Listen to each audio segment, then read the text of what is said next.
C'est l'heure où l'arc-en-ciel se lève sur Canal M, épisode 49.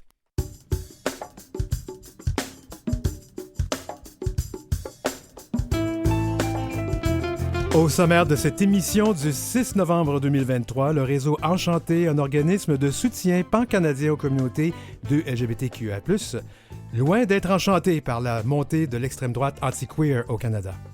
Pas de mentir, une émission de télé qui déconstruit les tabous et les idées reçues au sein des communautés noires et multiethniques. Une madographie et la prochaine fois que tu mordras la poussière à la chronique Lire, c'est queer. Et puis, Amour, valeur et compassion et Le Jardin suspendu, deux films queer tournés au Canada à la chronique Ma vie en cinéma queer. L'heure où l'arc-en-ciel se lève, c'est un beau jardin suspendu orné des plus belles fleurs de l'univers. Puis je parle pas de moi, là.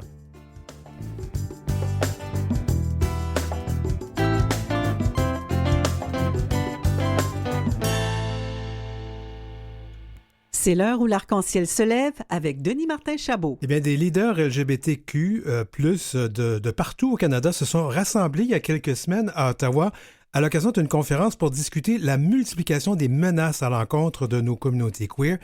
Il y a des données de Statistique Canada qui révèlent qu'entre 2020 et 2021, les crimes haineux ciblant l'orientation sexuelle déclarés aux forces de l'ordre ont augmenté de 64 %. Pour en parler, on reçoit Zachary-Georges Gagné du réseau Enchanté qui a organisé en fait cette rencontre. Bienvenue à l'émission. Bonjour Denis, enchanté. Alors, comme je le fais à chaque fois que j'ai des nouveaux invités ou des nouvelles invitées, je leur demande quel pronom et quel accord on utilise avec toi. Oui, moi j'utilise les pronoms elle et là en français avec les accords au féminin et les pronoms she and they en anglais. OK. On va parler en français, ça fait qu'on va aller avec elle, ça va être ça. Parfait. D'abord, Zachary-Georges, tu te définis comme une personne queer, transféminine, passionnée de justice sociale. Peux-tu, avant qu'on embarque là, dans la discussion qui nous tient à cœur, parle-nous un peu de ton parcours. Qu'est-ce qui t'amène ici? Absolument, oui. Mais j'ai une mère franco-québécoise et un père cri de la Première Nation cri de Waswanipi au Québec. Puis moi, j'ai grandi dans la ville de Québec. J'ai vécu à Montréal, dans les banlieues de Gatineau. Puis maintenant, ça fait un peu plus de 3 ans que j'habite à Cataraqui, colonialement connu sous le nom de Kingston, en Ontario. Puis j'ai étudié en mode, donc aucunement dans le domaine de la justice sociale ou du secteur public, mais mon travail m'a apporté à travailler avec des jeunes en développant des programmes de leadership en plein air pour les jeunes de 12 à 17 ans il y a environ 5 ans. Puis depuis ce temps-là, je suis resté dans le secteur des abus non lucratifs. Puis quand j'ai déménagé en Ontario, mais j'ai commencé à m'impliquer dans les droits linguistiques francophones. Quand j'ai commencé à faire ça, mais je voulais parler à des francophones queer qui vivaient hors du Québec. Moi, j'ai commencé à m'impliquer dans la francophonie de LGBTQI+, puis à sensibiliser ce secteur-là aux réalités autochtones. Fait que j'ai été la présidente et la vice-présidente de Franco-Queer, l'organisme franco-ontarien des personnes de LGBTQIA+, d'expression française. Puis maintenant, je suis vraiment fier de pouvoir trouver ma communauté, de pouvoir faciliter l'accès à ces communautés franco-queer, puis de rendre ces espaces-là aussi plus accessibles aux personnes racisées et autochtones. Bravo, entre tout un parcours pour quelqu'un de si jeune quand même, hein? Alors bravo pour Hmm. cette implication-là. D'ailleurs, tu travailles au sein du réseau Enchanté. C'est quoi? Qu'est-ce que ça fait, ce réseau-là? Oui, le Réseau Enchanté, c'est le plus grand réseau d'organisations de LGBTQI+ au Canada. On rassemble un peu plus de 200 organisations et groupes qui desservent les communautés de LGBTQIA+, d'un océan à l'autre.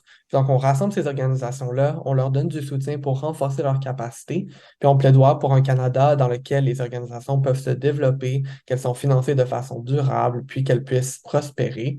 Notamment, présentement, on est en train de développer un bootcamp de leadership pour les directions générales de nos organismes qui va leur permettre de passer 2 jours ensemble à développer leurs compétences en tant que leader, parce que c'est important de développer notre leadership queer et trans partout au pays. Très important ce que vous faites parce que les organismes, on le sait, les organismes communautaires de nos communautés sont non seulement sous-financés, sont mal financés par projet, non pas à la mission. C'est très, très Exactement. difficile. Puis je sais que vous travaillez beaucoup là-dessus. Vous aidez même des petits organismes comment je pourrais dire, avec les fins de mois parfois, hein?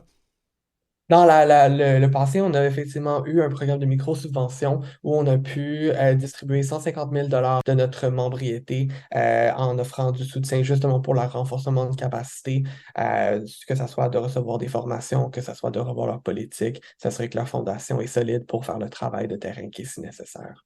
Alors, allons-y. Donc, le réseau Enchanté a organisé en septembre un colloque à Hmm. Ottawa avec des leaders LGBTQIA+, en fait, je devrais dire deux LGBTQIA+, et des alliés d'un peu partout au Canada pour discuter des menaces à l'encontre de nos communautés parce qu'elles sont réelles. Qu'est-ce qui en est sorti de cette rencontre? Je sais que c'était à huis clos, hein, il y avait une raison pour ça, mais on reviendra. Mais qu'est-ce qui en est ressorti de cette rencontre? C'était une rencontre pactée. On était 200 personnes qui étaient là, tout ensemble, de différents secteurs à travailler. Puis, un des éléments prévalents qui est ressorti de cette rencontre-là, c'est un agenda politique que le Réseau Enchanté a développé par la suite, qui est clair et qui va soutenir le réseau, puis ses membres dans la prise d'action efficace avec un impact collectif, puis de façon très intersectorielle. On croit vraiment que l'intersectionnalité et l'intersectorialité est nécessaire, donc de travailler à travers les secteurs pour atteindre tous les milieux de vie.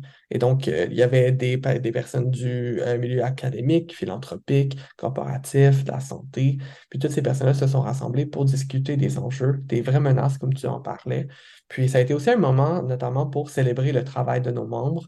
On a pu célébrer un de nos membres en particulier en offrant notre prix inaugural du Centre de l'année, Raricanal, qui est une organisation située en Alberta et qui soutient les nouveaux arrivants de SLGBTQI+, à s'établir au Canada, puis à prospérer. Donc, ça a été un gros moment de discussion, de rassemblement, de mettre nos idées ensemble, mais aussi de célébrer le travail de terrain qui se fait, qui n'est pas facile du tout en ce moment. Il y a beaucoup de choses qui se déroulent sur le terrain. Mais justement, là, concrètement, on sait là, que ça va pas bien. On a vu les données de Statistique Canada, je l'ai mentionné tout à l'heure, 64 d'augmentation entre 2020 et 2021. Et ça se passe beaucoup aussi en ligne. Qu'est-ce que le réseau Hmm. Enchanté propose, là, ou qu'est-ce qui est ressorti de cette rencontre-là qu'on va pouvoir faire concrètement? Le réseau Enchanté est vraiment pas premièrement surpris par ces données-là. On dénonce par contre le fait que ces statistiques ne comptent pas les crimes haineux face aux personnes trans et non-binaires. On parle seulement d'orientation sexuelle ici, on parle pas d'identité de genre aucunement dans ce 64%-là. Et donc imaginez-vous à quel point ça serait grand. Puis je pense que ces statistiques-là, c'est juste un rappel de l'urgence d'agir pour les communautés sécuritaires. Nous, on pense notamment en ce moment aux manifestations qui se sont déroulées le 20 septembre dernier, le 21 octobre dernier, à travers le pays, des manifestations qui appellent à protéger les enfants, surtout à diminuer l'accès aux soins hormonaux, aux soins d'affirmation de genre en général pour les mineurs. Et ce mouvement-là est vraiment basé sur de la mésinformation, de l'information qui sont erronées. Et je pense que c'est vraiment important que notre message soit clair, soit uni pour qu'on ait un impact qui va être positif, qui va emmener de la compréhension. Parce que c'est très décevant de voir qu'on fait des pas vers l'arrière quand ça fait tellement longtemps qu'on fait de la progression dans nos mouvements. Je sais que le premier ministre canadien Justin Trudeau a annoncé là, du financement spécial pour combattre cette montée de la haine envers nos communautés. Est-ce que ce montant-là est suffisant et qu'est-ce que ça va prendre aussi au niveau politique, là, au-delà de l'argent pour que ça fonctionne? Si on parle d'argent, habituellement, l'argent qui sort du gouvernement est souvent le minimum qui est Mhm. nécessaire. On l'a pu le voir par le nombre d'appels, surtout quand ça vient au renforcement de capacité, au projet du ministère de Femmes et Égalité des genres, où souvent la demande est beaucoup plus grande que qu'est-ce que l'offre est capable d'offrir. Donc, on va voir qu'est-ce qu'on est capable de faire avec ça dans le secteur, s'assurer que nos espaces en ligne, autant que nos communautés concrètes, soient en sécurité. Ce qu'il va falloir, par contre, c'est du travail interministériel au niveau du gouvernement pour s'assurer que le financement de tout le gouvernement s'attarde aussi à cette haine. Et ça, dans le plan d'action qui a été lancé en août 2022 pour le plan d'action sur les communautés de SLGBTQI+, on en a parlé de ça, du travail interministériel, mais on a encore très peu de preuves que le gouvernement s'est attardé à ce travail-là. Donc, il va falloir du travail du gouvernement, et il faut aussi que nos organisations soient financées de façon stratégique et de façon efficace parce que c'est eux qui vont répondre à ces crimes haineux sur le terrain, qui vont offrir des services parce qu'on sait que les institutions policières, par exemple, ou les services qui sont offerts par le gouvernement sont très peu adaptés aux réalités de SLGBTQI+, et c'est les organisations communautaires qui vont répondre à ces besoins-là. Donc, c'est eux qui ont besoin d'être consultés puis d'être centrés dans les approches que le gouvernement va prendre pour financer le travail anti-haine. Y aurait-il un appel à faire à certains politiciens, je les nommerai pas, mais on les connaît, qui profitent un peu de cette situation-là, qui sèment et qui, en fait, qui cultivent cette haine vis-à-vis de nos communautés parce que ça leur apporte des votes? Je pense que même au-delà de ces politiciens que nous nommerons pas aujourd'hui, je pense que c'est important que tout le monde se rappelle que oui, on veut la protection de nos enfants et les soins d'affirmation de genre, ça sauve la vie de nos enfants. Ça prend du temps, oui, comprendre notre identité de genre, mais ça se fait dès notre naissance. Dès notre naissance, on obtient un genre assigné à la naissance, puis on se fait émettre des attentes par rapport à ce genre-là. Et après 12, 13, 15 ans de se débattre contre ces attentes genrées qui sont très néfastes, parfois, ça prend des soins, ça prend un soutien et c'est ces services d'affirmation de genre-là qui peuvent sauver la vie de nos jeunes. Et donc, assurons-nous, oui, d'assurer la survie de nos jeunes, mais assurons-nous aussi de créer un futur qui va leur permettre d'être prospères. Personnellement, Zachary, tu l'as mentionné en début d'entrevue, tu es une personne quand même à plusieurs niveaux d'intersectionnalité et de multiples identités. Te sens-tu exposé davantage et te sens-tu menacé davantage vis-à-vis de tout ça? Oui, absolument. Je pense que toute personne qui s'identifie à la diversité de genre en ce moment et qui a accès à des soins d'affirmation de genre a peur pour son bien-être puis le développement de notre futur. Ça fait effectivement peur, mais je pense que justement le fait qu'on puisse vivre en ce moment, qu'on a vu dans le passé que nos communautés sont capables d'avoir un impact grandiose et de créer des espaces qui sont sécuritaires, moi, j'ai quand même foi que nos communautés vont continuer à travailler, à se battre pour s'assurer que notre sécurité est assurée, notre bien-être est la priorité et qu'on a accès à notre dignité aussi. Et quel message aimerais-tu envoyer aux personnes qui vivent ces menaces, cette intimidation, cette haine, cette colère, cette violence même, tant sur les réseaux sociaux que dans la vie de tous les jours?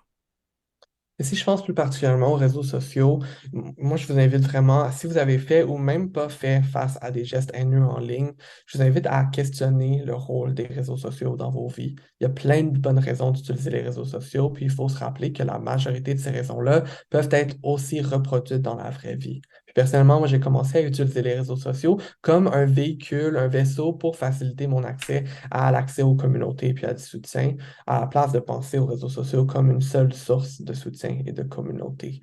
Et j'invite les gens à questionner comment est-ce qu'on peut utiliser de façon plus respectueuse et de façon plus respectable pour nos limites aussi et nos capacités, ces réseaux sociaux-là. Parce que c'est pas les compagnies qui gèrent les réseaux sociaux qui vont s'assurer de notre bien-être. C'est quelque chose que nous, il faut faire par nous-mêmes. Zachary Georges Gagné, merci beaucoup d'avoir participé à cette émission. Zachary Georges Gagné du réseau Enchanté. Merci, Denis. En bref. Des images qui ont causé l'émoi au Sénégal où l'homosexualité est pourtant mal vue. Dans ce pays musulman à plus de 90% et très pratiquant, la loi réprime d'un emprisonnement d'1 an à 5 ans les actes dits contre nature avec un individu de son sexe. L'histoire remonte à la semaine dernière, en pleine nuit, à Kaolack. Des individus ont exhumé la dépouille d'un homme inhumé la veille et l'ont brûlé. Les médias locaux rapportent que ces agissements avaient été motivés par l'homosexualité du défunt, ce que l'agence France-Presse n'a pu corroborer. Bien que très rare, l'exhumation d'une personne présentée comme homosexuelle n'est pas une première au Sénégal. En 2008 et en 2009, au moins 2 cas avaient été documentés dans le centre et l'ouest du pays. Source Cométide et Le Monde. Vous écoutez L'heure où l'arc-en-ciel se lève avec Denis Martin Chabot. Pour cette saison 2 de Pas te mentir, mes co-animateurs Irdens, Kitty et moi, on va décortiquer avec nos invités des sujets encore plus chauds. Aujourd'hui, je vais vous parler d'éducation sexuelle.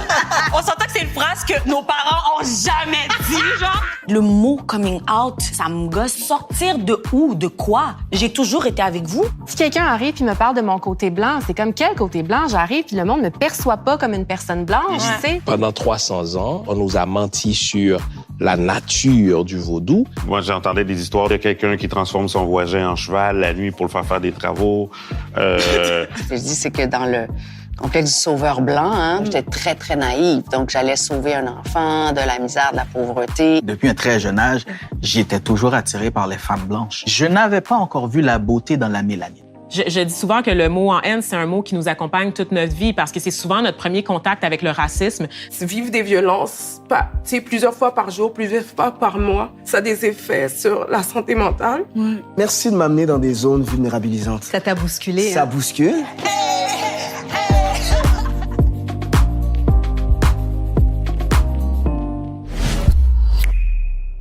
vient d'entendre la bande-annonce de la 2e saison de Pas te mentir.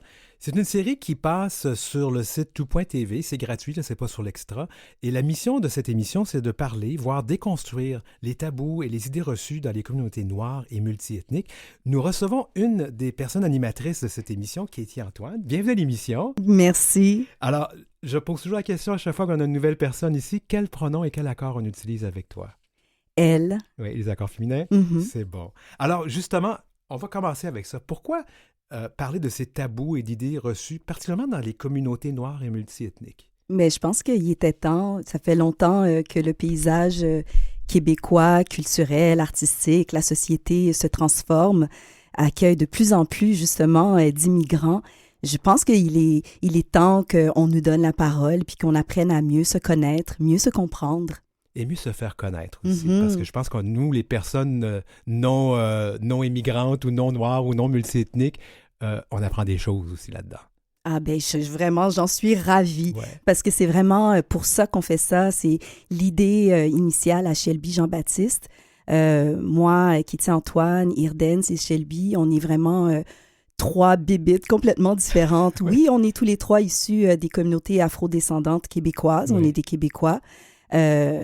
D'origine haïtienne, mais on a vraiment des profils complètement différents, puis c'est intéressant de nous entendre discuter, échanger, exposer aussi notre intimité par rapport à tous ces sujets qu'on a choisis. Ces sujets, on les a choisis parce qu'on les a beaucoup entendus, puis c'est aussi des conversations qu'on souhaitait reconduire devant l'œil du Québécois. On est vraiment content que on ait tous accès à ce genre de conversation, ce genre de contenu. Puis je peux ajouter, il y a même on en reparlera plus tard, mais il y a même une partie de capsules qu'on peut regarder sur le site de Radio-Canada de l'émission. Il n'y a pas un petit danger, parce que moi, c'est sûr que toujours ma sensibilité, je dis, mon Dieu, il n'y a pas un danger que ça soit récupéré par des gens qui disent, voyez, ces communautés-là sont comme ça. On ne peut pas fonctionner en ayant peur. Oui. Vraiment, le but, l'intention derrière ça, c'est de pouvoir ouvrir la parole, aider aussi à reconduire des conversations avec le bon vocabulaire, le bon ton, la bonne intention. C'est vraiment pour pouvoir aider les gens, nos amis, nos familles à mieux être ensemble. Et si on n'a pas ces conversations-là, c'est difficile. C'est vrai. Il y a presque 2-3 générations là, d'immigrants qui s'installent au Québec, qui encore aujourd'hui ne se sentent pas représentés par les grandes fenêtres de diffusion médiatique. Fait que moi, j'applaudis Radio-Canada d'avoir vraiment embarqué dans cette idée. Puis surtout après ce qui s'est passé avec George Floyd, ça a laissé vraiment beaucoup de gens, pas juste les afro-descendants, tout le monde désemparé. Qu'est-ce qui se passe? Qu'est-ce qu'on fait? C'est quoi la solution? Puis se parler, ça va toujours être une bonne solution. On pourrait rentrer dans les réseaux sociaux qui ont décomplexé tellement de comportements et de paroles inacceptables. On ne rentrera pas là-dedans. Avant d'aller plus loin, j'aimerais ça qu'on parle de toi, parce que j'ai bien lu que tu es une animatrice, tu es une artiste, une entrepreneure très engagée socialement. Wow! Oui, c'est moi, ça. Puis je parle d'une très jeune personne devant moi. Tu as déjà tout fait ça? J'ai l'air jeune. Ça, c'est mes gènes. Hein? J'ai quand même 51 ans. Ah! Oui, j'ai deux enfants. Ma fille, elle a 19 ans. Mon garçon a 17 ans. Fait que je suis maman. J'ai été mariée pendant 15 ans. Là, je suis veuve depuis 8 ans. OK. Fait que ça, c'est un petit peu mon profil. Je suis entrepreneur. Je suis entrepreneur vraiment dans la moelle épinière. J'ai créé ma première entreprise avec mon feu conjoint quand je suis sortie de l'université. Mais là, ce qui me rend très, très fière, c'est l'entreprise que j'ai en ce moment qui s'appelle Boutique Espace Urbain, qui est située sur la Plaza Saint-Hubert. Puis c'est vraiment un bel espace où on regroupe un collectif d'entrepreneurs créatifs, plus de 150 entrepreneurs québécois de plein d'origines qui vendent des produits d'inspiration afro-caribéen urbain. C'est éco-responsable, c'est solidaire, c'est vraiment ma fierté. Je fais ça depuis 2015. Puis en parallèle de ça, j'ai fondé aussi un organisme culturel et artistique qui représente un collectif de plus de 25 artistes en ce moment qui s'appelle Union Urbaine. Et je suis aussi artiste peintre, illustratrice. Wow. Là, en ce moment, on peut voir une installation permanente que je signe dans le nouveau parc Howard, dans le quartier Parc Extension. Il est placardé 2 de mes illustrations sur les panneaux du terrain de basketball. Je fais aussi partie d'un collectif de peintres afrodescendants canadiens qui s'appelle Weekend. On fait des tournées. L'été dernier, j'étais au Cameroun avec eux. Fait que j'ai une vie bien remplie. Ben, on est chanceux que tu puisses avoir le temps de venir à l'émission. Moi, je vais m'attarder, parce que c'est la mission de l'heure où l'arc-en-ciel se lève. J'ai regardé 8 épisodes de la série hier, là, sur les 2 saisons. Mais je vais m'attarder à l'épisode de la 2e saison qui traite de la diversité sexuelle et de genre. Qu'est-ce qui a motivé cet épisode en particulier? Ben, je pense que ça faisait partie de nos priorités là, pour la 2e saison. Parce que ça fait partie de qui nous sommes. Hein. Cette diversité, elle n'est pas juste d'origine, mais elle est aussi d'orientation, de préférence sexuelle, de diversité de genre, de fluidité, de queerness. On avait envie d'en parler, comment ça se vit dans les communautés noires, les communautés immigrantes ici au Québec. Puis en même temps, ben, ça nous permet, nous, Irdens, Shelby, moi, de se questionner, puis aussi d'exposer un petit peu notre position et puis notre vécu par rapport à cette identité, cette fluidité, comment que nous, on perçoit ça, qu'on vit ça et qu'on le nomme. Ben, là, je ne vais pas te mettre sur la sellette, mais tu as fait un coming out au début de cette émission-là. Peux-tu nous en parler? Et comment ça a été reçu par ton entourage? Ben, c'est un gros mot, coming out. C'est comme une expression que j'aime pas trop. En fait, j'ai partagé qui je suis. Tu vois, moi, je sens pas que j'ai à ni justifier, ni nommer, ni arrêter dans le temps qui je suis. Je pense qu'on est des êtres qui se métamorphosent et qui sont beaucoup le fruit de notre environnement. Et j'ai envie de me donner la liberté d'être qui je suis et de m'entourer de qui m'aime, peu importe le genre, peu importe l'identité. Ça, c'est comme ça que je définis ma liberté. Oui. Et à travers cette liberté-là, j'ai des relations avec des hommes, j'ai eu des amoureuses également, mais je ne me fais pas la défendresse d'une cause. Oui. J'ai juste envie d'être moi-même en ce moment, vraiment. Mais à travers ça, j'embrasse plein de causes aussi. Parce que je suis vraiment décomplexée. J'ai travaillé pour fierté, avec beaucoup de fierté. J'embrasse aussi beaucoup de causes, queer, lesbiennes, les familles aussi reconstituées. J'ai des amis aussi qui s'identifient dans tout ce spectre. Moi, j'ai envie, avec mon vécu, avec ce que je partage, d'inspirer, à s'éloigner des polarités, ces polarités qu'on a créées puis qui nous emprisonnent. Est-ce qu'on peut juste avoir l'audace d'être soi-même?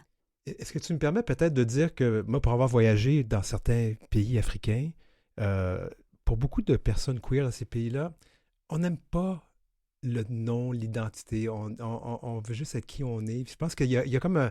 C'est pas dans cette culture-là, dans ces cultures-là, d'en parler de la façon que nous, on en parle peut-être en Occident. Puis tu as absolument raison. Moi, de mon éducation aussi, je me garde une petite gêne. Il y a toujours quand même l'inquiétude de la perception. Est-ce qu'on va continuer à m'aimer autant si j'expose autant de liberté? Oui, il y a toujours cette crainte-là, puis je pense que cette crainte, elle est humaine. Dès qu'on sort un peu des cadres de cette civilisation qu'on a créée, on se met toujours un petit peu à risque. Mais je fais confiance quand même à l'humanité. Et je pense que l'amour trouve toujours son chemin, le bon sens réussit toujours à trouver son chemin. C'est la raison pour laquelle on est encore aujourd'hui ici, même si...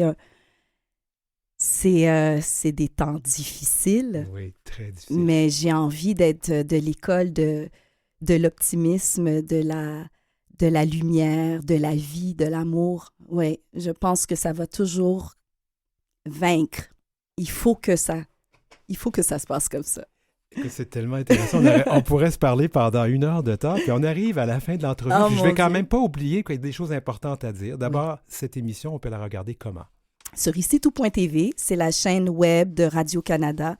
Aussi simple que taper icitout.tv, chercher dans le moteur de recherche Pas te mentir. C'est très facile à trouver. La première saison y est encore et la nouvelle saison qu'on vient de lancer.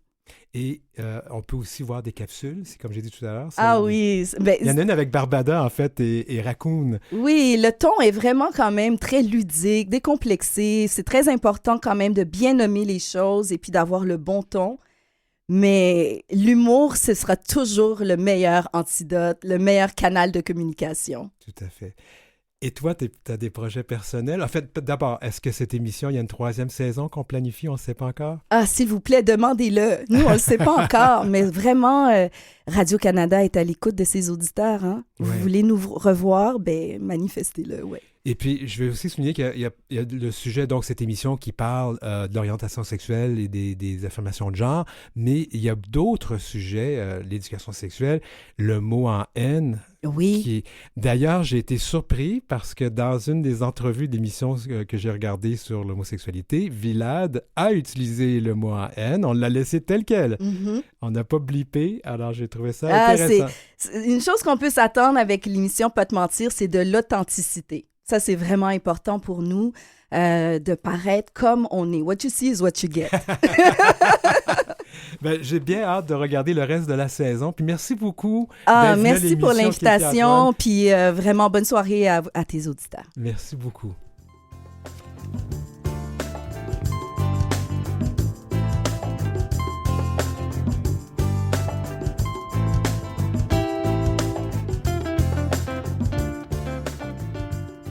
Pour joindre l'équipe, écrivez-nous à heureciel@gmail.com.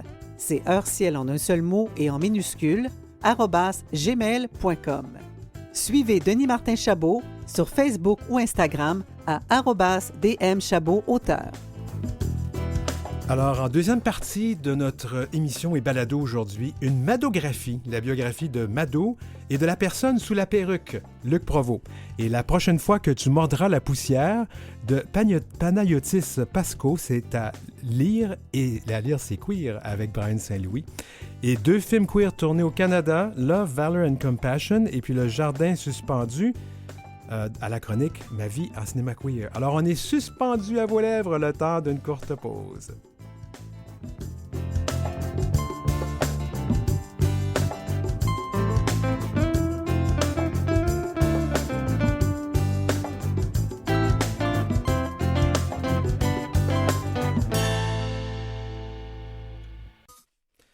De retour à l'heure où l'arc-en-ciel se lève à Canalem, épisode 49.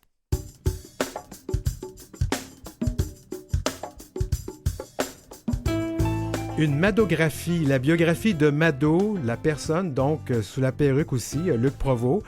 Et on va parler de la prochaine fois que tu mordras la poussière de Panayotis Pasco à lire. C'est Queer avec Brian Saint-Louis. 2 films queer tournés au Canada, Love, Valeur et Compassion, Le Jardin suspendu à la chronique Ma vie en cinéma queer. Alors, l'heure où l'arc-en-ciel se lève, de l'amour, de la valeur et de la compassion, on en a pour tout le monde!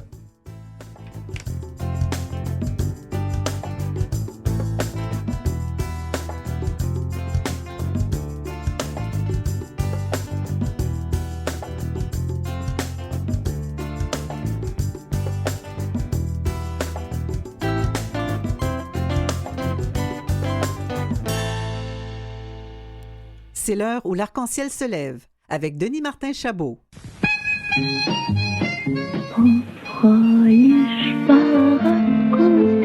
Silence s'il vous plaît dans la bibliothèque. Lire, c'est Queer, avec Brian Saint-Louis. Alors, salut Brian Saint-Louis à Québec, qu'on rejoint par visioconférence. Bonjour, Denis Martin, ça va bien? Oui. Je te fais pas de questions, ça paraît que ça va très bien aujourd'hui. Ah oui? Moi, ça? Oui, il me semble qu'elle a plein de bonne humeur et de joie, même s'il fait noir. Ben écoute, j'ai appris dans la vie que ça sert à rien de se déprimer parce qu'il fait pas beau, parce qu'on va être déprimé longtemps. Brian, je dois ajouter, parce qu'on ne l'a jamais dit, mais tu participes, en fait, tu participes à une émission littéraire à Québec. Hein? C'est pas pour rien qu'on t'a invité à faire notre collaboration littéraire. Je me suis rendu compte qu'on ne l'a jamais mentionné depuis le début. Ben oui, je fais ça un petit peu aussi à temps perdu à Québec, donc depuis quelques années déjà. Pas seulement des livres queer et gays, quoique ça arrive aussi que j'en parle à l'émission, là, mais oui, depuis quelques années déjà. Là, donc Et l'émission s'intitule? C'est Épilogue, c'est diffusé sur CKIA-FM, qui est une des radios communautaires de Québec, tous les dimanches à midi. Oui, on peut vous écouter en ligne d'ailleurs. Enfin, je le disais parce que c'était important, hein, c'est ça. Écoute, cette semaine, on va parler de 2 livres qui peuvent sembler bien différents, puis je pense qu'ils le sont, mais en même temps, il y a un commun là, que leurs auteurs sont des artistes et qu'ils révèlent beaucoup d'eux-mêmes. Ça. Fait que, commençons par une madographie que j'ai lue avec plaisir. Puis d'ailleurs, je vais annoncer aux gens qu'on reçoit Mado, Luc Provost, très bientôt à l'émission pour en parler. Ben oui, Luc Provost, justement, tu mentionnes, c'est celui qui est derrière Mado. Depuis quelques années, on apprend un petit peu plus à le connaître. Il sort un peu plus sans ses perruques et son maquillage. Donc, on commence à faire un peu plus connaissance avec lui. C'est très intéressant parce que c'est une personnalité aussi à découvrir. Et il va se mettre de l'avant beaucoup dans ce livre-là, Madographie, publié aux éditions de la Presse. Un livre tout en rose et tout en bonne humeur aussi. Ça va bien avec notre journée. C'est pas le premier livre de Mado, qui a déjà fait paraître un recueil de chroniques il y a quelques années. Et puis là, il y en a peut-être qui disent en ce moment, mais mon Dieu, Mado, elle a déjà publié un livre. Mais oui, mais Mado, elle a tout fait, il faut s'en rappeler. Elle a fait des spectacles du bingo, des grandes scènes de la télé, des chroniques, des CD, des calendriers, des shows à l'étranger, name it. Mado Lamotte, elle en a fait vraiment beaucoup. Et au moment où, en ce moment, on a beaucoup de drag queens de plus en plus dans notre univers culturel, dans nos grandes émissions, c'est bien de se rappeler que Mado, elle en a fait beaucoup pour faire connaître les drag queens au grand public québécois, qu'elle était là il y a quelques années, vraiment très en vue. Et ce livre-là nous permet un peu de se réapproprier toute cette histoire-là, des pans qu'on avait oubliés, des bons moments de vie qu'on a vécu avec Mado. Donc, un livre fort intéressant. Puis là, je vous dis, elle en a fait beaucoup. Quand même un livre qui est fait dans le respect de ses collègues, notamment. Elle sait qu'elle n'est pas la première, elle sait qu'elle n'était pas la seule, elle sait qu'elle n'était pas la dernière, Mado. Donc, mais elle a quand même eu son importance et aussi Luc Provost derrière tout ça, bien sûr. Donc, c'est un livre écrit à 4 mains, même s'il n'y en avait que 2. Il y a des moments où Mado parle et c'est assez intéressant parce que le ton change complètement. C'est Mado très sûre d'elle-même, puis elle dit ce qu'elle pense, puis elle pense ce qu'elle dit. Alors que Luc, tu vois qu'il est un peu plus réservé. Hein? C'est ça, c'est 2 personnalités différentes. Mado, c'est un peu plus le côté extravagant, bien sûr. Luc Provost, c'est une autre histoire, c'est une autre vie qu'on l'apprend justement à le connaître un peu plus dans ce livre-là. Et oui, Mado, qui entrecoupe les textes de Luc pour glisser ses commentaires, ses petites bitcheries, raconter l'histoire à sa façon. C'est un petit côté dualité intéressant, justement, d'autant plus qu'on ne pouvait pas passer par-dessus le fait que Luc Provost est aussi Mado et qu'on le connaît essentiellement pour ça.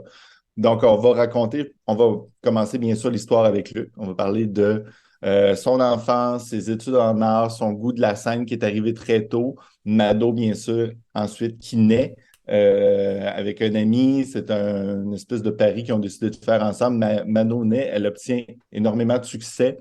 Et puis là, ensuite, c'est la carrière de Mado qu'on va raconter dans ce livre-là et continuer de suivre aussi la vie de Luc, notamment par l'entremise de ses voyages. Il va nous faire parler beaucoup des grands voyages qu'il a fait un peu partout aux États-Unis, en Europe, en nous racontant ça et là de petites anecdotes. On continue à suivre l'histoire de Mado, le grand succès des bingos, les grands spectacles, les apparitions un peu partout, le fait qu'elle cherche à aller au-delà du village gay, se faire connaître un peu partout en province. Donc, c'est son parcours, leur parcours à eux deux, j'ai le goût de dire, parce que ça se rend aussi jusqu'à le premier vrai début sur une vraie grande scène de Luc Provost en tant qu'acteur. Lui qui a toujours rêvé de faire ça quand il était jeune. Je sais que tu l'as vu toi aussi, cette pièce qu'il nous a offert à Québec il y a quelques semaines à peine, au Tidan. Il a joué dans Hosanna ou La Scheherazade des pauvres, qui était mise en scène par Maxime Robin. Moi, j'ai trouvé que sa performance était très intéressante, très bien réussie. Il y avait beaucoup de talent. Oui. Oui, mais il était touchant et là, ça dépasse un peu la biographie dont on va parler, mais cette mise en scène de Maxime, c'était génial, c'est un beau concept et c'était très touchant. Je l'ai déjà dit, moi, cette pièce-là, j'ai pleuré à quelques moments tellement ça venait chercher des choses en moi. Parce que, je reviens sur Mado, parce que ce que Mado raconte, c'est pas juste l'histoire de Mado, il y a comme l'histoire de toutes nos communautés queer qui est attachée à ça. Oui, puis justement, moi, je l'ai lu, j'ai eu beaucoup de plaisir. C'est un ouvrage avec plein d'images, plein de couleurs, c'est super intéressant. La photo en chest puis en cuir, ça, c'était super drôle. En jockstrap de cuir, d'ailleurs, je dois le dire. Oui, il y a quelques photos assez loufoques, c'est drôle. Mais c'est un livre très coloré, là, on a l'impression, pour ceux qui connaissent, là, de lire un magazine Urbania, par exemple. C'est vraiment tout coloré, c'est tout en rose. Justement, on raconte des grands pans aussi de l'histoire de Montréal, de sa communauté, de ses bars. Je suis sûr que ceux qui ont connu ça, qui ont connu ces endroits-là, ça leur amène encore plus de souvenirs. Moi, c'est des noms que j'ai entendus, mais je fréquentais pas le Montréal à ces années-là. J'étais trop jeune, mais je suis sûr que ça ramène énormément de souvenirs à plusieurs. Donc, c'est vraiment un pan de notre histoire que celle de Mado quand même. Oui, je le disais, c'est pas la seule. Elle a beaucoup de bons mots pour ses collègues aussi. Je le répète, j'ai trouvé ça très touchant dans ce livre-là. C'est une madographie. C'est comme si c'était une musicographie finalement. J'ai trouvé que parfois, on est un peu dans l'anecdote. On en aurait peut-être pris un peu plus. On aurait pu creuser un peu plus en profondeur, mais ça reste un livre très intéressant quand même. Puis justement, pour redécouvrir l'histoire et de Mado et de d'autres, pour la situer dans notre histoire. Très intéressant. Et on découvre aussi Luc Provost avec ça, paru il n'y a pas si longtemps, justement, aux éditions de la presse. Et la prochaine fois, on passe au prochain titre, la prochaine fois que tu demanderas La poussière de Panayotis Pasco. Là, c'est un livre qui nous vient d'Outre-mer. Oui, Panayotis Pasco, qui est, tu le disais au début, aussi une personnalité connue, très connue en France. C'est un humoriste là-bas qui a fait beaucoup de web quand il était jeune. Il est tombé en amour avec la scène, avec le stand-up. Il a commencé à faire de la télé quand même à 17 ans en France, dans des grands plateaux à Paris. Et depuis ce temps-là, il a enchaîné des films, des spectacles. Et il est encore tout jeune, il a à peine 25 ans. Il y a un de mes amis qui m'a dit qu'il a déjà fait aussi des spectacles à Montréal, mais que c'était complet, il n'avait pas pu y aller. Pour ceux qui veulent le voir en spectacle, il y a d'ailleurs un truc qu'on peut écouter sur Netflix, un spectacle de lui qui s'appelle Presque. Et là, c'est un peu de l'humour franco-français. Je l'ai écouté. Moi, je n'ai pas très embarqué là, les jokes du Poitou-Charentes. Il faut être capable de comprendre. C'est différent, mais ça reste quand même sympathique, mais c'était pas ma tasse de thé comme humour. On voit qu'on a un peu des différences à ce moment-là. Mais dans ce spectacle-là, il parle beaucoup de sa famille, de sa relation avec son père, avec sa mère. Et si dans le spectacle, c'est super, c'est de l'humour, c'est supposé d'être drôle, dans le livre, et c'est là que ça devient intéressant. Panayotis Pasco nous raconte dans ce livre-là à quel point il analyse la relation avec son père. Son père est sur le bord de mourir, mais on ne sait pas exactement quand. Et là, il revient sur toute une construction de son identité qui a été faite par son rapport avec son père qui était un vrai homme, qui ne parlait pas de ses sentiments, qui ne parlait pas de ses émotions, qui disait « Nous, dans notre famille, on ne se fait pas baiser finalement ». Et là, Panayotis va avoir fait toute une construction de son identité. Il va avoir caché qu'il est homosexuel, va avoir tenté désespérément d'avoir des relations sexuelles avec des filles. Ça ne marche pas. Il se dit toujours la prochaine fois, ça va marcher. Et là, plus on avance dans le livre, plus on entre dans des problèmes de santé mentale. Il a vraiment des graves problèmes de dépression. Il va prendre des médicaments, commet pratiquement une tentative de suicide aussi à un moment donné. C'est un livre qui est vraiment reçu en France comme un coup de poing. Ça a été vendu à 70 000 exemplaires. C'est un immense succès là-bas. Et moi, je vais vous dire, peut-être j'aurais eu plus d'attachement si j'avais connu Panayotis Pasco. C'est pas une grande personnalité pour nous, donc on le connaît moins. Mais c'est de voir qu'un jeune de 25 ans en France a encore des problèmes à s'affirmer son identité comme ça à cause d'une vision que son père lui a vendue de la masculinité, à quel point ça a vraiment des impacts. C'est un livre qui commence quand même assez bien. Moi, au début, j'étais très enthousiaste. À la fin, je vais vous dire, même si c'est très court, on est tellement dans la santé mentale, des enjeux très lourds. On brasse beaucoup de bébites dans ce livre-là. C'est très bien écrit, il y a un beau style. C'est intéressant, mais mon Dieu qu'à la fin, c'était lourd. On lui souhaite vraiment le meilleur.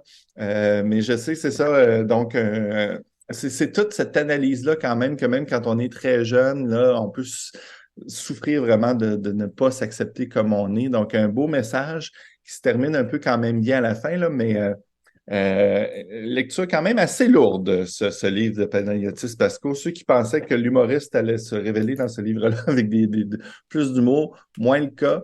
Mais voilà, un livre qui secoue beaucoup les passions en France en ce moment. Là, c'est un des grands livres de la rentrée. C'est publié aux éditions Stock.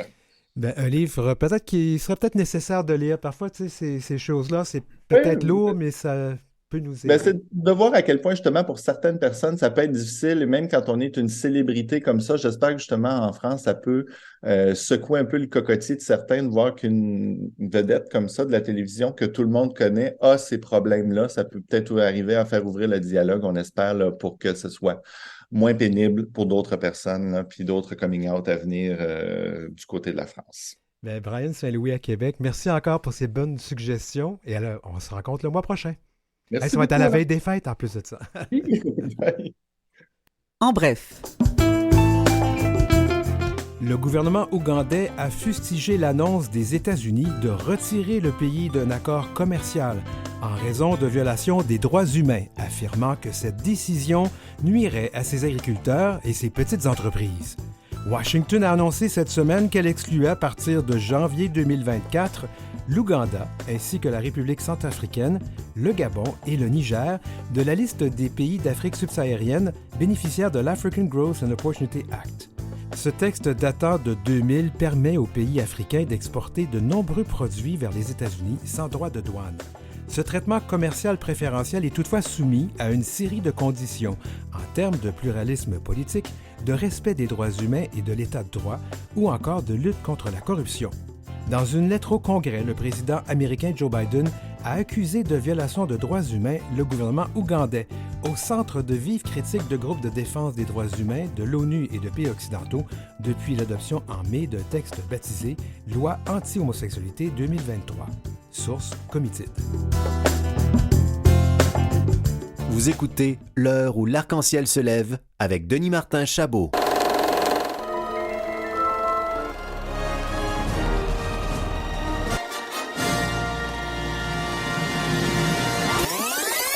Ma vie en cinéma queer avec Donald Bilodeau.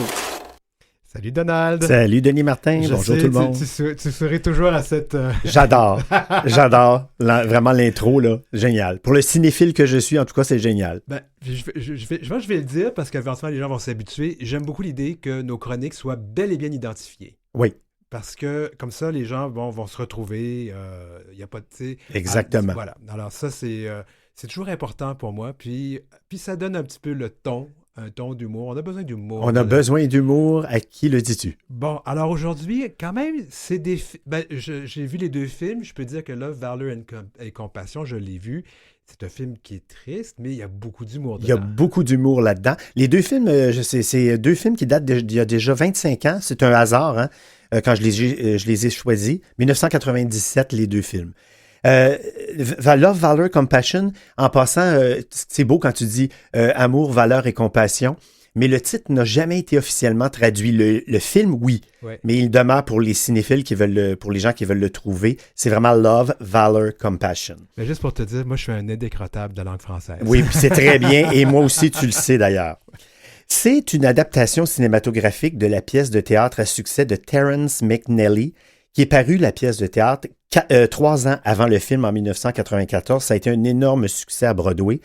Et McNally, on lui doit aussi Frankie et Johnny, qui mettaient en vedette Al Pacino et Michelle Pfeiffer. Le film a été réalisé par Joe Mantello, à qui l'on doit aussi The Boys in the Band. Ça, c'est un film beaucoup plus récent qui a été tourné avant et pendant la pandémie en 2019-2020. Pour en revenir à Love... la pandémie... Boys in the Band. Oh non, c'est vrai. Mais le livre a été Oui. publié il y a longtemps. Ah, il y a longtemps. Parce c'est qu'il y la a eu- pandémie du VIH. Oui, hein. c'est ça. Ouais. Parce qu'il y a eu une première version du film de Boys in the Band en 1971. Oui. Et là, on en a fait une version nouvelle en 2020. Pour en revenir à Love, Valor, Compassion, l'histoire se déroule dans l'État de New York, à la campagne, au bord d'un lac. Mais pour l'information, la production a été entièrement tournée ici, au Québec, près de Beauharnois. Le film met en vedette 7 acteurs qui incarnent 8 rôles différents. Alors là, il y a un acteur, comme vous pouvez le constater, qui fait 2 rôles. C'est le toujours remarquable John Glover. Il interprète ici 2 frères jumeaux, 2 Anglais au tempérament totalement opposé. Alors, il y a John Jekyll, qui est le compositeur de musique viril, autoritaire, revêche, désabusé, qui fume cigarette sur cigarette, qui chiale après tout. Et il y a son frère James, qui est un homme adorable, attachant, très efféminé, et qui est rongé par la maladie, en l'occurrence le sida. Pour les téléphiles, souvenez-vous que John Glover était le mystérieux Lionel Luthor dans la série Smallville, hein, les débuts de Superman, de 2001 à 2011. C'est aussi l'un des acteurs qui est ouvertement gay à Hollywood, ce qui, en passant, n'a absolument jamais nui à sa carrière. Et mon petit côté éco-vedette vous informe que, selon sa biographie, il a déjà eu une aventure de quelques jours dans les années 70 avec le chanteur Freddie Mercury. Revenons au film. Le synopsis est le suivant. Je pense que c'est une relation qui va avoir du mordant. Ah. Le synopsis du film est le suivant. 8 copains gays viennent passer 3 week-ends de détente à la campagne. Ils se retrouvent dans la belle et grande maison de Gregory Mitchell qui donne sur un lac privé, endroit idyllique pour bronzer et nager nu, pour évoquer souvenirs, amours et amitiés. 3 week-ends d'intrigues, de coups de gueule, d'histoires d'amour, de révélations et de crises de fou rire. Au niveau des 8 personnages, outre Grégory, qui est le propriétaire de la maison, un danseur et chorégraphe à succès de Broadway, et les jumeaux Jekyll, dont on a parlé tantôt, il y a Bobby Brahms, qui est le jeune amoureux aveugle de Grégory, qui est incarné par l'acteur Justin Kirk, qu'on a pu voir dans la fabuleuse mini-série Angels in America, avec Al Pacino et Meryl Streep, qui parlait justement de la communauté LGBTQ et du sida. C'était fabuleux si vous n'avez pas vu cette mini-série. Il y a également Arthur Papp et Perry Sellars, qui constituent le vieux couple de la bande puisqu'ils sont ensemble depuis plusieurs années. Moi, je me suis un petit peu identifié à ces 2 personnages-là, étant donné que j'ai toujours eu des relations à long terme avec mon ex, presque 20 ans, et avec mon conjoint actuel, ça fait quand même presque 13 ans qu'on est ensemble. Alors, et ensuite de ça, il y a Ramon Fornos, qui est le jeune amant sexy et sensuel de John. Et enfin, il y a Buzz Hauser, qui est un fan fini de comédie musicale, qui est incarné par Jason Alexander, le fameux George Costanza dans la série à succès Seinfeld dans les années 90. Quel acteur, hein? Oui. Extraordinaire. Oui, tout à fait. En plus de parler d'infidélité, de flirt, d'introspection, on y mélange des questions sur la vie et la mort, tout en faisant dans la salle de danse aménagée au grenier par Grégory une répétition générale du Lac des Cygnes dans laquelle les hommes se travestissent, costumes de ballerines à l'appui, en vue de présenter un spectacle à New York pour une levée de fonds pour les recherches sur le sida. Moi, personnellement, je peux vous dire que ce film, je le compare un peu je l'appelle le déclin de l'Empire américain version gay. Alors, c'est ainsi que je le surnomme. De par sa thématique, il est venu me chercher et pas juste un peu. Donc, on rit, mais à la finale, ça s'appelle « Sortez vos mouchoirs ». Ah, puis plus la boîte au complet. La boîte au complet. Les acteurs sont tous parfaits dans leur rôle respectif. Ils savent être tour à tour drôles et émouvants. Mais les 2 surprises de ce film demeurent d'abord John Glover dans un double rôle exigeant et ensuite Jason Alexander, davantage connu à la télé, qui se révèle être particulièrement drôle et émouvant. Le tout forme un bon paysage socio-culturel des gays nord-américains qui dresse autant le bilan des acquis de cette communauté qu'il constate le grand nombre de décès survenus en particulier à cause du sida.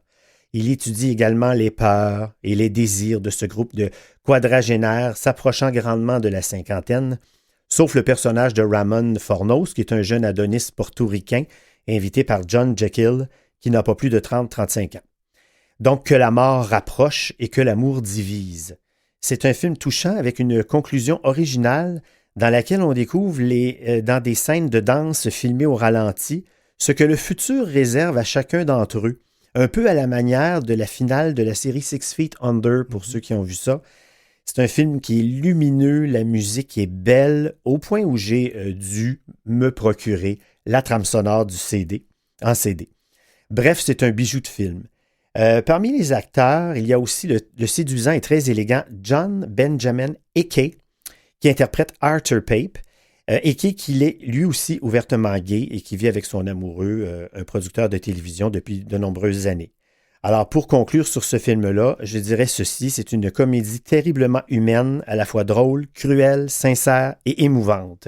Est-ce que ça vous donne envie de le voir? Ben moi, je l'ai vu, peut-être que je vais le revoir. Puis, il faudrait regarder sur les... J'ai pas pris la peine de le faire, j'ai pas eu le temps. Moi non plus, j'ai pas eu le temps. C'est disponible sur certains streamers, mais pendant qu'on va passer au prochain film, je vais faire une petite recherche rapide. Puis tu me le diras, oui. Et tu pourras vérifier pour le deuxième film aussi, qui s'appelle Le Jardin suspendu. Ben allons-y, justement. Ça, c'est un film qui est peut-être difficile à trouver. Moi, je l'ai en vidéocassette, mais ça doit exister en DVD.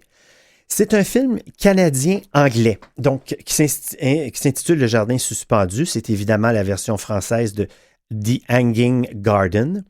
Film réalisé par Tom Fitzgerald, donc qui est sorti lui aussi en 1997. C'est un film qui n'est pas très connu du grand public. C'est vraiment dommage parce que c'est une perle comme film. D'ailleurs, le journaliste Marc-André Lucier de La Presse avait dit de cette histoire qu'elle était séduisante, lumineuse et audacieuse. C'est l'histoire d'un jeune et très beau gay qui revient dans sa famille après 10 ans d'absence et qui constate que ce qui l'a blessé à l'époque est encore là, très présent. Mais lui a changé. Il n'est plus le jeune garçon obèse et complexé qu'il était avant de partir. En effet, William, c'est le nom du personnage, revient chez lui en Nouvelle-Écosse avec 200 livres en moins. Il arrive le jour du mariage de sa sœur Rosemary et personne ne semble s'étonner du fait que la dernière fois qu'il l'ait vu, il était pendu à un arbre du jardin. Dans un ultime effort pour reprendre le contrôle de sa vie, le beau William réussit à enterrer les fantômes de son passé. L'intrigue de l'histoire repose sur un incident fatidique survenu lors de l'adolescence de William, alors que sa grand-mère le surprend en train d'essayer d'avoir une relation sexuelle avec son ami bisexuel Fletcher, le révélant involontairement à sa famille dysfonctionnelle comme étant gay. Suite au rejet qui s'ensuit, particulièrement de la part du père de William, qui s'appelle Whiskey Mac, William est confronté à la décision difficile de savoir s'il doit s'enfuir dans une grande ville pour s'éloigner de sa famille ou bien se suicider en se pendant à un arbre du jardin. C'est terrible d'avoir ça comme choix. Hein? Les thèmes du film sur la dualité de la vie et de la mort sont représentés à travers un réalisme troublant, une réalité dans laquelle William semble vouloir faire 2 choix en même temps. Alors, le film se déroule en triptyque, je m'explique. Dans un premier segment qui se déroule au présent, donc William arrive en Nouvelle-Écosse pour assister au mariage de sa sœur Rosemary avec, coup de théâtre, le fameux Fletcher, donc son ami bisexuel d'adolescence. Le deuxième segment nous présente le passé et donc l'adolescence de William. On y fait la connaissance d'Iris, la mère triste et amère qui lutte pour protéger ses enfants contre les abus de son mari alcoolique. Et ça se termine en drame avec le suicide de l'ado et le départ d'Iris pour on ne sait où. Le personnage disparaît. Et enfin, le retour au présent dans le dernier segment présente à la fois l'adulte William vivant et l'ado William mort, donc présent dans la même réalité. Alors, selon le réalisateur, on peut interpréter cette finale de 2 manières. Premièrement, le jeune homme a quitté la maison et maintenant qu'il est de retour, sa mémoire le hante, ou bien il s'est bel et bien suicidé, étant jeune, et son retour est un fantasme. Les acteurs, bien que peu connus chez nous au Québec, les éternels 2 solitudes, ils sont tous excellents, en particulier Chris Levins, qui joue le rôle principal de William adulte, ainsi que les comédiens qui jouent le rôle des parents, Peter McNeil et Sina McKenna, qui est donc le père désabusé et alcoolique et la mère dépressive. Le drame psychologique est très bien réalisé. Il est original de par son côté conte psychanalytique où tout est toujours sujet à interprétation. Et preuve qu'il s'agit d'un grand film, les 2 acteurs qui jouent le rôle des parents, Peter McNeil et Sina McKenna, ont tous les 2 remporté le Genie Award. Ça, c'est les prix pour le cinéma au Canada anglais. pour les seconds rôles masculins et féminins pour Le Jardin suspendu. De même que le scénario qui a aussi remporté la statuette du meilleur film.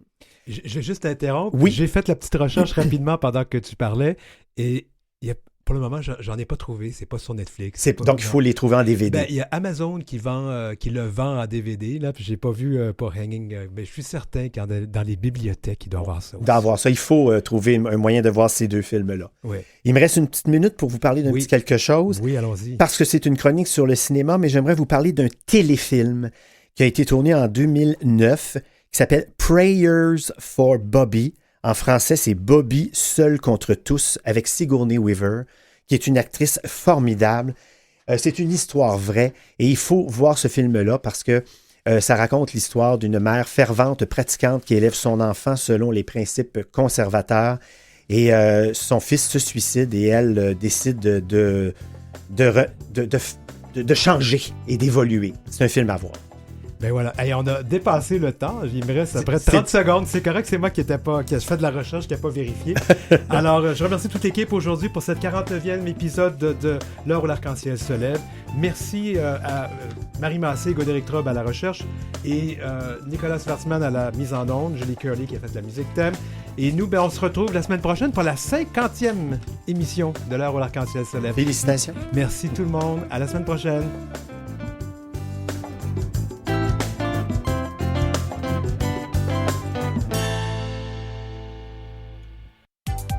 Après la pause.